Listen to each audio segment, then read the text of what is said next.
ఒకవైపు అంబలి, ఇంకోవైపు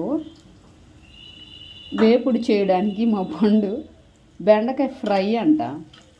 మా పండు చూసారా ఎట్లా చేసిందో. బెండకాయ ఫ్రై చేస్తున్నానా అని అన్నాడు. 10 నిమిషాలు అయ్యింది పొయ్యి ముట్టించేసి.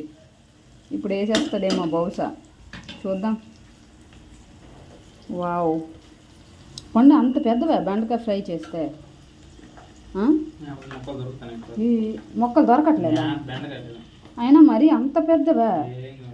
ఫస్ట్ టైం చూసాను పండు. నువ్వు మరును ఇంత పెద్ద బెండకాయ,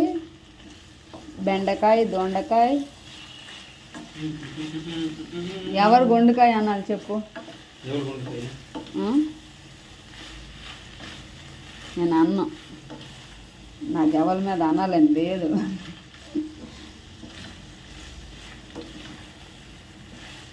గుండెకాయ మా సరసమ్మ, నా గుండెకాయ బాగా కలుపు, ఆయిల్ బాగా పట్టినంత వరకు కలుపు, బాగుంటుంది. Very good. ఇప్పుడు మూత పెట్టు, సిమ్లోనే ఉంచు, మూత పెట్టేసి మగ్గనివ్వు. ఈలోపు నా అంబలి, భలే భలే భలే అంబలి, భలే భలే. పండు కలిపివా నా అంబలి ప్లీజ్. కొంచెం మంట పెట్టవా, గిన్నెకి తాకకుండా నువ్వు కలపాలి. అంటే అంచులకు తగలకుండా అలాగైతే బాగుంటుంది. అలా పైకి అనాలి. గట్టిగా పట్టుకో అమ్మ గంటే, నువ్వు ఈ వేలుతో కాదు గట్టిగా పట్టుకోవాలి గరిటె. అలాగా పైకి అను. అది వెరీ గుడ్. రాగి జావ అండి.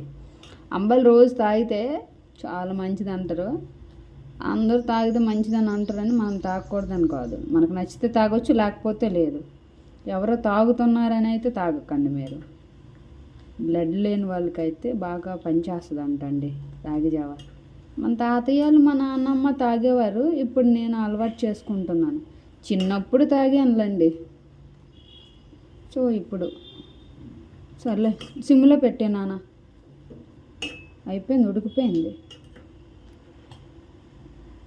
ఉడికిపోయింది. ఆపేసి అయిపోయింది. చల్లారిపోతే తాగేయడమే. పండు నువ్వేటి చేస్తాను? వావ్, పప్పా? హై, కందిపప్పు సూపర్ పండు. కుక్కర్లో వేసి గడగడలాడించాలి, అప్పుడు మిక్సీలో వేసి. అప్పుడు బాగు కదా. ముద్దపప్పు వండుతావా?